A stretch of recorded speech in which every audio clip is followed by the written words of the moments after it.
Makarios ou En route vers le bonheur, c'est un petit livre que nous avons la possibilité de parcourir ensemble avec son auteur présent sur ce plateau. Madame, monsieur, bienvenue pour la dernière émission intitulée Le quotidien. Manfred Engeli, bonjour. Bonjour. Alors, c'est vrai qu'on a parlé pendant 9 émissions de toute une série de conseils, de toute une série de perspectives, mais quand même, la réalité finale, c'est de tenter d'inscrire tout cela dans notre quotidien. C'est pas toujours facile de passer, entre guillemets, de la théorie à une certaine pratique. C'est tout à fait vrai. Je crois qu'on reste, et ça me concerne, je reste en marche dans ce domaine. Je connais les buts, mais je suis en train de continuer à essayer de les atteindre. Et là, vous avez l'impression que vous êtes plutôt un bon élève avec vous-même ou bien vous êtes parfois un élève un peu indiscipliné? Je pourrais vous poser la même question. Euh, pour moi, le but est vraiment toujours aujourd'hui. C'est quelque chose dont on a déjà parlé. Alors, il y a des journées où je réussis mieux à vivre la journée un peu sur la piste que j'essaie de découvrir de la part du Seigneur. Et il y a d'autres journées où ça va moins bien. Mais je me rends compte que quand je peux parcourir une journée avec, à la fin, cette impression d'avoir vraiment été sur ses traces, comme derrière lui, ben, ce sont les journées où je suis vraiment très heureux. Mais ça ne marche pas toujours.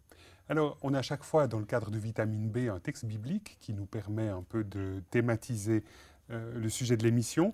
Aujourd'hui, ce texte biblique est tiré d'une épître de Paul, celle de Paul aux Romains, au chapitre 8, le verset 14. Et ce texte biblique dit « Tous ceux qui sont conduits par l'Esprit de Dieu sont fils de Dieu ».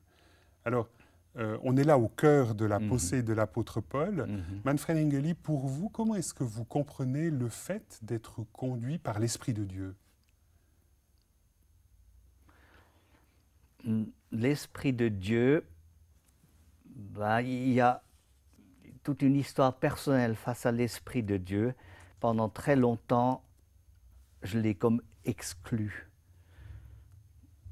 Je suis conscient maintenant qu'il était toujours en moi, mais je ne lui ai pas donné de la place. J'avais aussi un peu comme peur de lui. Je n'avais pas confiance en lui, lié à un vécu dans mon enfance. Et peu à peu, j'ai découvert que cet esprit était vraiment en moi. J'ai appris à lui donner de la place. Et conduit par l'esprit, pour moi, est lié déjà au fait de pouvoir entrer comme dans une relation personnelle, comme avec le Père ou avec Jésus en tant que Seigneur, d'entrer aussi dans une relation personnelle avec lui, ou de lui dire, par exemple, de l'exprimer dans la prière, prends plus de place en moi. Et pour moi, l'esprit est vraiment lié à cet appel et à cette offre d'être fils de Dieu, d'être enfant de Dieu, parce que c'est l'esprit filial. Et pour moi, il a dans ma vie une place vraiment centrale. J'ai appris à avoir confiance en lui, à prendre au sérieux ce que je reçois de sa part et à distinguer peut-être aussi un peu plus ce qui vient de lui et ce qui viendrait un peu de mes pensées. Mais là, j'imagine vous-même, vous êtes docteur en psychologie, ça ne doit pas être très évident de laisser tout à coup autant de place que ça à l'intuition, finalement, à quelque chose qui apparaît souvent comme peu rationnel et peu raisonné. Ben moi, je ferais une claire distinction entre l'esprit et l'intuition. Je crois que l'intuition est quelque chose que tout homme a. C'est une capacité de développer ou de comprendre d'une façon intuitive, justement. Mais l'esprit, c'est autre chose. Pour moi, l'esprit est vraiment une personne. Et dans ce sens, de lui laisser de la place, du fait que c'est pour moi une relation, ça me semble même pas tellement difficile, je dois dire. Donc concrètement, vous-même, vous priez l'Esprit et vous dites Saint-Esprit, viens habiter ma vie. Et vous avez l'impression qu'au fil de vos journées, il se manifeste et il vous donne des choses? Je prie très rarement comme ça. Je crois que c'est Pour moi, c'était important au début de trouver une relation vraiment positive, aimante aussi avec l'Esprit, comme avec justement le Père et le Fils. Mais je me suis rendu compte que si je m'ouvre à lui, il y a vraiment quelque chose comme des pulsions qui sont là. Quand vous parlez de pulsions, c'est des sortes de courants électriques qui vient vous dire allez, vas-y, fais ça, ou ça se fait, c'est une idée. Comment ça se passe? Oui, ça se fait avec les moyens qui sont là dans notre âme. C'est-à-dire, il y a une pensée qui vient. Mais cette pensée a il y a une certaine insistance. Je me rappelle une situation où je devais téléphoner à quelqu'un et j'avais oublié. Et un matin, il y avait comme cet ordre intérieur. Téléphone à cette personne. J'avais pas envie, j'avais des choses plus importantes à faire. Téléphone à cette personne. Et puis là, souvent, lorsqu'on a une pensée comme ça qui vient et qui revient, parfois on la met de côté. On se dit, Tout à fait. On fera plus tard. Tout à fait. Et c'est ce que j'ai rencontré dans mon travail. Je pense à une personne qui devait entrer dans une responsabilité assez importante, diriger une œuvre chrétienne en Suisse, et qui m'a dit, est-ce qu'on ne pourrait pas encore prier pour que j'ai comme plus d'indications de la part du Seigneur? Et j'avais comme intérieurement, de nouveau, l'esprit un peu, comme une sorte de frein, dire, demande-lui d'abord s'il ne connaît pas ça. Et puis il a dit, si. Puis j'ai dit un exemple. Puis il a dit, oui, je suis un feu rouge. Mais la pensée qui vient là-haut, il y a un tel qui habite. Il y a longtemps que tu n'as plus été. Et puis qu'est-ce que tu fais quand ça tourne au vert? Je continue mon chemin. J'ai dit, je ne prie pas avec toi. Le Seigneur te parle. Commence à le prendre au sérieux. Et c'est quelque chose que j'ai souvent constaté avec des personnes, que pour finir, c'est là. Mais les gens ne le prennent pas au sérieux. Ou on a peur que ça puisse être notre âme qui nous pousse à faire quelque chose. Une sorte d'attitude un peu illuministe, quoi, où on est un peu soumis à des sortes d'idées un peu vagues qui viendraient dans notre esprit. Tout à fait. Parce qu'il faut aussi l'admettre, parfois, on a des choses un peu saugrenues qui nous viennent à l'esprit. Bien sûr, oui. Et comment vous faites, là, vous-même, quand vous avez à distinguer entre une pulsion, comme vous disiez, de l'esprit et une idée saugrenue? Ça m'est arrivé souvent aussi dans mon travail. D'avoir des idées saugrenues? Oui, d'avoir des idées vraiment saugrenues, que j'aurais même pas eu le courage de dire à quelqu'un d'autre. Elles étaient tellement spéciales. Et puis, ce que je peux faire, je dis, Seigneur, ça ne peut pas être de toi. Il y aurait des exemples. Et puis, j'ai dit, Seigneur, s'il te plaît, si c'est vraiment de toi, il faut que tu le confirmes. Et puis ça revient. Je pense à une citation, c'était Psaume 23. Seigneur, il n'y a pas quelque chose de mieux, de moins, excusez-moi, de moins banal. Psaume 23. Et l'Éternel est mon berger. Oui, et puis, cette insistance, et c'était la clé pour cette personne. C'est-à-dire, si on a cette volonté de dire, Seigneur, je suis vraiment à ta disposition, je veux t'écouter. On a aussi le droit de dire, mais Seigneur, je ne peux pas tellement, est-ce que tu le confirmes ou est-ce que c'est vraiment toi? C'est-à-dire d'entrer dans ce dialogue à l'intérieur.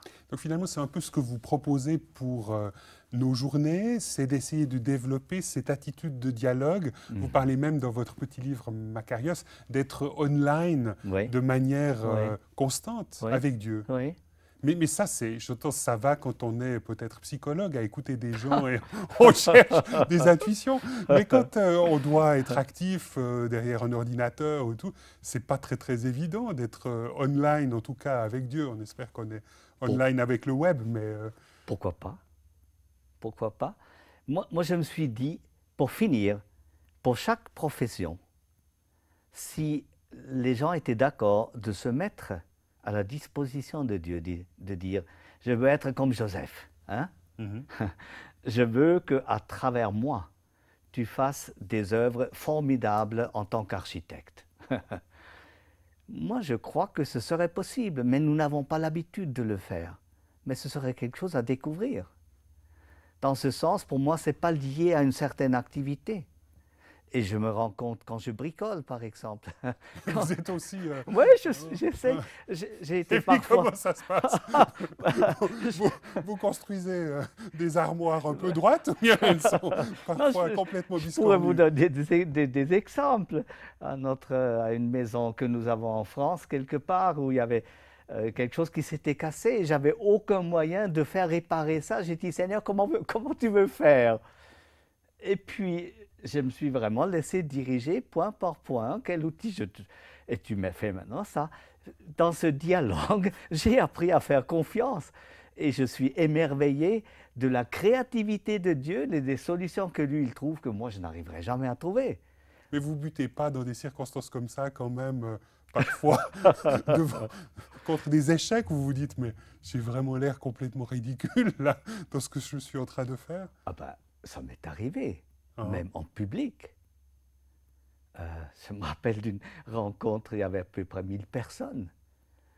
Et du fait que je voulais vraiment être fidèle à ceux que je recevais, je devais leur dire au début, écoutez, je n'ai pas parlé avec les organisateurs, mais normalement, si vous attendez quelque chose de moi maintenant, je devrais vous conseiller de retourner, de demander à la caisse votre argent, de partir. Je n'ai rien à vous offrir. Là, c'était le gros silence un peu embarrassé dans la salle. Non, mais c'est vrai, et je suis retourné après très peu de temps, je suis retourné à ma place à travers un silence glacial. Et même ma femme m'a dit après, c'était vraiment maigre. Ça peut nous arriver. Et puis là, comment est-ce qu'on se tire d'un tel guêpier? Toujours en étant finalement en lien avec Dieu et dans cette conviction qu'il nous a appelés à faire cela? Ce qui est formidable, c'est qu'on peut apporter quelque chose qu'on vit personnellement, peut-être aussi comme un échec.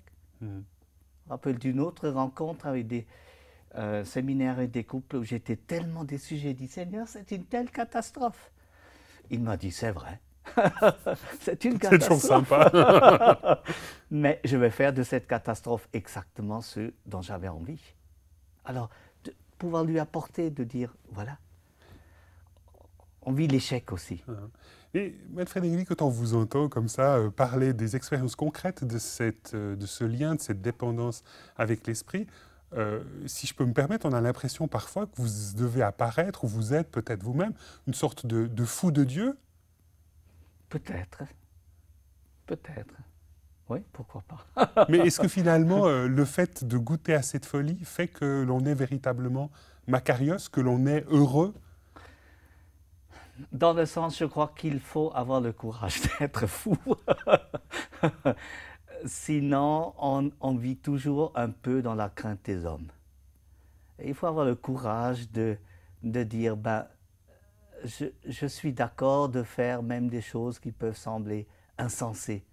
Je pense aussi à Pierre qui dit, en tant que pécheur, qui dit, d'après l'expérience, ça ne devrait pas marcher, mais parce que tu le dis, je le fais. C'est-à-dire, je crois qu'il faut avoir le courage d'être le fou, d'être un peu ridicule, de faire certaines choses parce qu'on a cette conviction et de faire l'expérience que, pour finir, le Seigneur est là et il a bien ses buts et il y arrive.